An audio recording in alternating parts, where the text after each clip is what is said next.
নমস্কার বন্ধুরা, আমি বিশ্বজিৎ আর আপনারা দেখছেন আমাদের YouTube channel Nifty prediction for tomorrow. আগামীকাল মার্কেট হলিডে আছে, সুতরাং পরশু দিন মানে বৃহস্পতিবার দিন মার্কেট কিন্তু খুলবে, আবার ওপেন হবে। তাই আজকে শুধুমাত্র অ্যানালিসিস করব যে আজকের এই যে নয়েজ দেখতে পাচ্ছেন মার্কেটের মধ্যে, এই নয়েজটার মধ্যে ট্রেড করা গেছে কিনা। আগামীকালকের ভিডিওর মধ্যে ডিটেলস আলোচনা করব নিফটি এবং ব্যাংক নিফটির কি লেভেল হতে পারে। এবং এটাও কিন্তু জানবেন যে বৃহস্পতিবার দিন মার্কেট খোলা মাত্রই কেউ মিস কিন্তু করবেন না, কারণ একটা মোটামুটি বড় মুভ কিন্তু এক্সপেক্ট করা যেতে পারে। কারণ মার্কেটের প্যাটার্ন অনুযায়ী যেরকম তৈরি করছে বাজার, সেই অনুযায়ী একটা মুভমেন্ট কিন্তু বাজারে বৃহস্পতিবার দিন আপনারা পেতে পারেন। সুতরাং বুধবার দিন ছুটি থাকলেও বৃহস্পতিবার দিন কিন্তু একটা সুন্দর মুভমেন্ট পাওয়া যেতে পারে, তারই কিন্তু এক্সপেকটেশন আছে। এবার দেখা যাক যে আজকের দিনের মধ্যে মর্নিং এ যেটা দেখতে পেয়েছেন, কালকের দিনে কি বলেছিলাম, গতকালকের ভিডিওর মধ্যে বলেছিলাম যে যদি দেখা যায় যে গ্যাপ আপ খুলেছে আর আগের সুইং হাইটাকে ব্রেক করে দিয়ে সাস্টেন করছে কন্টিনিউ, সেক্ষেত্রে কিন্তু আপনারা লং করতে পারেন, মোমেন্টামের সঙ্গে ট্রেড করতে পারেন। আর যদি ফ্ল্যাট খুলে তলার দিকে কিছুটা আসে, একটা লেভেল আপনাদের সাথে শেয়ার করেছিলাম, সেই লেভেলটার কাছাকাছি পর্যন্ত এসে দেখবেন যে এখান থেকে আর তলায় ভাঙছে কিনা। যদি না ভাঙে, উপর দিকে রিভার্সাল দেখলে আপনারা ট্রেড করতে পারেন। আজকের দিনে হয়েছে কি, ফার্স্ট ক্যান্ডেলটাই খুলেছে, খোলার পর দেখতে পেয়েছেন যে উপরের দিকে কিন্তু লাইভ হাই আবারও হয়ে গেছে। তারপর সেই ক্যান্ডেলেই কিন্তু ফেরত চলে এসেছে তলার দিকে এবং সব থেকে একটা বড় ক্যান্ডেল এখানে ফরমেশন করেছে। সুতরাং গ্যাপ আপে ওপেন হওয়া সত্ত্বেও সাস্টেন কিন্তু করলো না।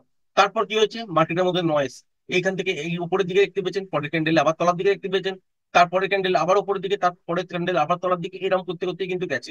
তারপরেও কিন্তু একটা মোমেন্টাম ট্রেড আমরা কিন্তু পেয়েছি ছোট স্ক্যাল্পিং আকারে। কোথা থেকে পেয়েছি, ঠিক এই জায়গাটা থেকে কিন্তু একটা ট্রেড পেয়েছি, সুন্দর একটা ট্রেড বেরিয়েছে। এবং এখান থেকে কিন্তু যারা টেকনিক্যালটা জানেন, বোঝেন, তারা কিন্তু বুঝতেই পারছেন কিসের কথা বলছি। তারপরও কিন্তু স্ক্যাল্পিং আকারে ছোট ছোট ট্রেড বেরিয়েছে। তার মধ্যে এই যে জায়গাটা দেখতে পাচ্ছেন, ঠিক এই জায়গাটা থেকে কিন্তু একটা শর্টও কিন্তু তৈরি করা গেছে এবং সুন্দর একটা পয়েন্ট পাওয়া গেছে এত দূর পর্যন্ত। এই এই লেভেলটা কাছাকাছি পর্যন্ত কিন্তু একটা সুন্দর মুভ পাওয়া গেছে। এরপরেও কিন্তু বাজার তলার দিকে পড়েছে, কিন্তু এর মধ্যে কিন্তু ইন্টারেস্ট দেখায়নি, কারণ টেকনিক্যালি কোনো মুভ ছিল না। এবং এখান থেকে যে কত দূর পর্যন্ত তলার দিকে যাবে সেটাও কিন্তু কোনো আইডিয়া ছিল না। এখানে মুভমেন্ট বেশি তলার দিকে পড়লেও কিন্তু এত দূর পর্যন্তই আমাদের ট্রেডটা হয়েছিল এবং এখানেই কিন্তু কমপ্লিট হলো। তারপর কিন্তু আবার একটা বাইং ট্রেড ধরেছিলাম, তার ঠিক এই জায়গাটা দেখার পর থেকে যারা টেকনিক্যালটা শিখেছেন তারা কিন্তু বুঝতেই পারবেন। এই জায়গাটা দেখার পর থেকে কিন্তু সুন্দর একটা মোমেন্টাম ট্রেড বেরিয়েছে। ঠিক এত দূর পর্যন্তই হোল্ড করতে পেরেছি, তারপরে কিন্তু এই ক্যান্ডেলে যখন রিভার্স হয়ে যাচ্ছে তখনই কিন্তু এক্সিট হয়ে গেছে। তারপরে আবার একটা সেল কল পেয়েছি আজকের দিনে, ঠিক এই জায়গাটা দেখার পর থেকে। আর এই জায়গাটা দেখার পর থেকে বুঝতেই পারছেন এখান থেকে কিন্তু একটা সুন্দর মুভ আমরা এই তলাটা পর্যন্ত কিন্তু ক্যাপচার করার চেষ্টা করেছি। এবার কিন্তু তারপরেও এখান থেকে তলার দিকে বাজার পড়েছে, এখানে কিন্তু আমরা কোনো রকম ইন্টারেস্ট দেখাইনি, তারপরে উপরের দিকে ফিরে গেছে। আবার কিন্তু খুব ছোট কোয়ান্টিটিতে একটা ট্রেড হয়েছিল ঠিক এতদূর পর্যন্ত একটা সেলের দিকে, এবং সুন্দর প্রফিট কিন্তু বানানো সম্ভব হয়েছে। গতকালকের ভিডিওতে আপনাদের সাথে শেয়ার করেছিলাম যে বাজারের মধ্যে দুই দিকেই কিন্তু মুভমেন্ট পাবেন, নয়েজ থাকতে পারে কিন্তু ট্রেডেবল মুভ হবে। তাই কিন্তু আজকের দিনে হয়েছে, ছোট ছোট নয়েজ গুলোই কিন্তু ট্রেড করে বেরোতে হয়েছে। সুতরাং টেকনিক্যালটা কতটা জরুরি সেটা কিন্তু বুঝতে পারছেন আশা করি, কারণ টেকনিক্যাল যদি না শেখেন তাহলে কিন্তু এই মুভগুলো ক্যাপচার করা সম্ভব নয়। অনেকে কি করবেন যে এইখানে হয়তো বাই করেছেন, উপরে দিয়ে গেছে বাজার, সেখানে হয়তো দিয়ে সেল করেছেন। আবার অনেকে হোল্ডও করে রেখে দিয়েছেন, সেখান থেকেই বাজার আবার তলার দিকে। এখানে হয়তো প্যানিকে কেটেছেন, তারপর আবার বাই করেছেন, উপরে দিয়ে কিছুটা যাওয়ার পর আবার তলার দিকে অ্যাভারেজ করেছেন, হয়তো পয়সা পেয়েছেন, কষ্ট টু কষ্ট হয়েছে, যেটা লসে কনভার্ট হয়েছিল সেটা হয়তো কষ্ট টু কষ্ট হয়েছে। তারপরে আবার ট্রেড করতে গেছেন, কারণ আজকে দিনের লাইভ হাই তো মর্নিং এই রেখেছে, তারপরে তলার দিকে অনেকটা এসছে, এসে আবার উপরের দিকে ওঠার চেষ্টা করছে। তো এখানেও অনেকে বাই করেছেন যে আবারও লাইভ হাই হবে এবং সুন্দর একটা মোমেন্টাম পাবো। তারপর দেখতে পেয়েছেন বাজার এখান থেকে আবার তলার দিকে। সুতরাং এই যে মুভমেন্ট গুলো আপনারা ক্যাপচার করছেন বা চাইছেন যে এখান থেকে আমরা একটা ভালো প্রফিট কামাবো, না জেনে শুনেই কিন্তু করার চেষ্টা করছেন। কোনোদিন মিলবে কোনোদিন মিলবে না, আবার যদি বারবার যদি লস করে ফেলেন সেই দিনেও কিন্তু আপনারা ট্রেড করতে পারবেন না। কারণ আপনাদের মধ্যে এমন একটা প্যানিক ক্যাচ করবে যে অল্প প্রফিটেই বেরিয়ে যাবার প্রবণতা থাকবে আর বেশি লসটাকে হোল্ড করার প্রবণতা থাকবে। আবার অনেকে এর মধ্যেও অ্যাভারেজ করার চেষ্টা করেন, যদি দেখেন যে এইখানে বাই করেছিলাম, বাই করার পর অল্প উপর দিয়ে কিছুটা গেছে, সেই পজিশনটা আবার তলার দিকে ঘুরে যাচ্ছে যখন, তো সেটাকে কাটেন না, সেটাকে কি করেন যে আবার তলায় কিছুটা বাই করে ফেললেন, তার তলাতে পড়ে গেল সেখানেও কিছুটা বাই করলেন, সেখান থেকে উপরে গেল হয়তো একটু কোয়ান্টিটি বেচলেন, মনে হলো যে এইখান থেকে এবার ঘুরে যাবে বাজার, তারপর আবার তলার দিকে তখন আবার বাই করলেন এবং দিনের শেষে দেখলেন একটা বড় ধরো লস। এই রকম করেই কিন্তু বন্ধুরা, নতুন নতুন ট্রেডাররা লস করে। এবং নতুন কেন বলবো, এখানে বছর দেড়েক বছর দুয়েক ট্রেড করছেন এনারাও লস করেন। কারণটাই হচ্ছে একটা, যে বাজারের মধ্যে ট্রেড করতে গেলে নির্দিষ্ট কিছু পদ্ধতি আছে, সেই পদ্ধতি বা ক্রাইটেরিয়া গুলো যদি মেলে তবেই কিন্তু ট্রেড ধরতে হয়। আপনি কোন সেট আপে বিশ্বাসী বা আপনার কাছে কি সেট আপ আছে, যে সেট আপটা 100% রেগুলার দেখার পর আপনি এখান থেকে ট্রেড করতে পারবেন। আপনাকে মডিফাই করতে হবে, তার উপরেই কাজ করতে হবে এবং একটা বিশ্বাসযোগ্যতা জায়গায় নিজেকে নিয়ে আসতে হবে, তবেই কিন্তু ট্রেড হবে বন্ধুরা, নয়তো হবে না। কারণ এটা কিন্তু মার্কেট প্রুভ করে দিচ্ছে। মার্কেট লাইভ হাই চলা সত্ত্বেও বাজারের মধ্যে যে নয়েজটা দেখতে পেয়েছেন সেটা কিন্তু এইরকমই ছিল আজকের দিনে। যারা লাইভ মার্কেটের মধ্যে দেখেছেন তারা তো বুঝতেই পেরেছেন, যারা দিনের শেষে দেখছেন তারা কিন্তু বুঝতেও পারবেন না যে মার্কেটের মধ্যে আজকে কতটা টাফ পজিশন কিন্তু বাজার তৈরি করেছিল। সুতরাং এই জায়গাগুলোকে বুঝে তবেই কিন্তু কাজ করবেন, নয়তো ইন্ট্রাডে করতে যাবেন না। অনেকেই আছেন যারা ইন্ট্রাডে করেন শুধুমাত্র গেস করে, সেই গেসটা কোনো কোনো দিন মিলে যায়, কোনো কোনো দিন মেলে না। কিন্তু সেইটা প্রপার শেখার চেষ্টা করুন যে কি করেছিলেন যার জন্য আপনি ঠিক, বা কি করছেন যার জন্য আপনি ভুল। এই জায়গাগুলো ক্ল্যারিটি যতক্ষণ না আপনার কাছে আসছে ততক্ষণ পর্যন্ত আপনি কিন্তু ট্রেডার হতে পারবেন না। কোনোদিন লাভ কোনোদিন লস এরকম করতে করতেই চলতে থাকবে, আলটিমেট কিন্তু ফান্ডটাই আপনার কুইজ হতে থাকবে। এই রকম করেই কিন্তু প্রচুর ট্রেডাররা মার্কেট থেকে আউট হয়ে যান।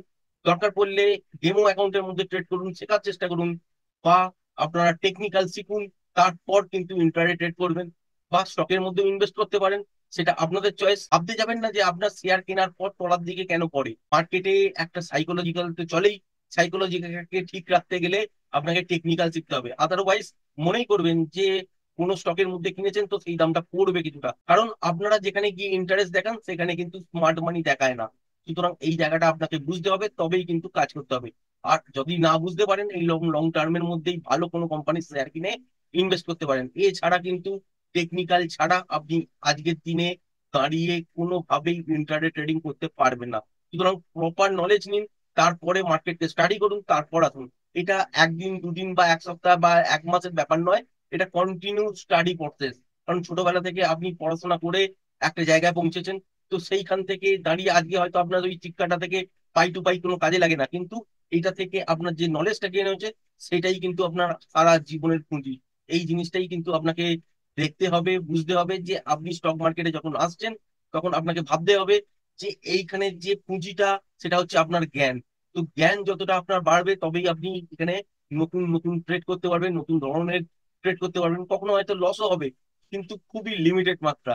যদি আপনার টেকনিক্যাল ভিউটাও কোনোদিন যদি মিস হয়, তাহলেও কিন্তু আপনি আলটিমেট ছোট প্রফিটেও থাকবেন বা কষ্ট কষ্ট থাকবেন, বা ট্রেড পাবেন না। লস কিন্তু হবে না, কারণ টেকনিক্যালে আপনি যে সেটআপটা তৈরি হয়ে যাবেন বা বিশ্বাস করবেন সেই সেটআপটা যতক্ষণ না আসবে ততক্ষণ হয়তো কাজ করছেন না। সেই সেটআপটা সেই দিন দিল না, তো আপনি আর হয়তো কাজ হলো না। আবার যদি মনে হলো যে আজকে ভিউ আমার হচ্ছে রেঞ্জ বাউন্ড মার্কেটের হয়ে গেল, হয়তো ট্রেন্ডিং কোনো কারণে হতেই পারে। যদি আপনি ভুল দেখেন বা ভুল কিছু করেন, তো হতেই পারে যে আপনার মুভমেন্ট হলো যে ওপরের দিকেই চললো বা তলার দিকে চললো, একটা বড় মুভমেন্ট হয়ে গেল, কিন্তু মনে হচ্ছিল যে একটা রেঞ্জ বাউন্ড মার্কেট হবে। তো সেখানে গিয়ে দাঁড়িয়ে যদি আপনি ট্রেডও করেন তো আপনি ছোট প্রফিট কামাতে পারবেন, কারণ সেটআপটা আপনি বিশ্বাস করেন, সেটআপটাকে নিয়ে আপনি এগোলেন, কোয়ান্টিটি হয়তো কম রাখলেন, সেখানে প্রফিট হবে ছোট। কিন্তু তার মানে এই নয় যে এখানে আপনার একটা যে বড় প্রফিটটা সেটাই কমে গিয়ে চলে গেল, বড় লসে কনভার্ট হয়ে গেল, সেটা কিন্তু নয়। কোন দিন বাজার কিরকম চলবে সেইটা কিন্তু আপনাকে আগে থেকে প্রেডিক্ট করতে হবে, তবেই কিন্তু আপনি টেকনিক্যাল শিখলেন। আর টেকনিক্যালটা যদি আপনি 70-80% বা 90% যদি মিলিয়ে দিতে পারেন, মানে 20 দিন 22 দিনের মার্কেটের মধ্যে যদি 20 দিনও মেলাতে পারেন বা 18 দিনও মেলাতে পারেন, আর আপনার প্রেডিকশন অনুযায়ী যদি মার্কেট ওপর বা নিচে এরকম মুভমেন্ট শুরু করলো, আর সেখানে যদি আপনার প্রপার সেটআপ ম্যাচ করে, তবেই কিন্তু আপনি টেকনিক্যাল শিখলেন এবং ট্রেডার হলেন। তার আগে পর্যন্ত কিন্তু ট্রেডার হবার স্বপ্ন দেখবেন না। ব্যাংক নিফটি তো বন্ধুরা আজকের দিনে ট্রেড বেরিয়েছে, কিন্তু নিফটির মতন এত ট্রেড কিন্তু বেরোয়নি। ব্যাংক নিফটি তো মর্নিং এই জায়গাটা খোলার পর থেকে কিন্তু আমরা কি করেছি, একটা শর্ট পেয়েছি এবং সুন্দর একটা মুভমেন্ট এই এতটা পর্যন্ত ক্যাপচার করা আমাদের পক্ষে সম্ভব হয়েছে। তারপরে কি হয়েছে, তারপরেও কিন্তু একটা এখান থেকে শর্ট পাওয়া গেছে। ঠিক এই জায়গাটা দেখার পর থেকে যারা টেকনিক্যালটা শিখেছেন তারা নিশ্চয়ই বুঝতে পারবেন এর মধ্যে কি দেখেছি। আর এই জায়গাটা থেকে এই শর্টটাই কিন্তু পেয়েছি, তারপরে কিন্তু একটা বাইরের কল ছিল, সেখানে কিন্তু মিস হয়ে গেছে।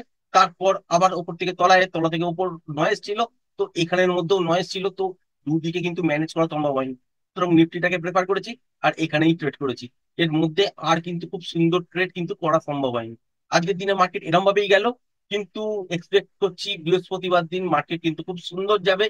বড় একটা মুভমেন্ট দেখবেন, তলার দিকেই হোক বা উপরের দিকেই হোক, যে দিকেই যাক না কেন একটা সুন্দর মুভমেন্ট হবে। এবং ডিটেলসে কালকের দিনে ভিডিওর মধ্যে আলোচনা করবো নিফটি এবং ব্যাংক নিফটি নিয়ে। আশা করি ভিডিওটা পছন্দ হয়েছে। ভিডিওটা যদি পছন্দ হয়ে থাকে চ্যানেলটাকে অবশ্যই লাইক শেয়ার সাবস্ক্রাইব করবেন। আজকের ভিডিওটা এই পর্যন্তই। ধন্যবাদ।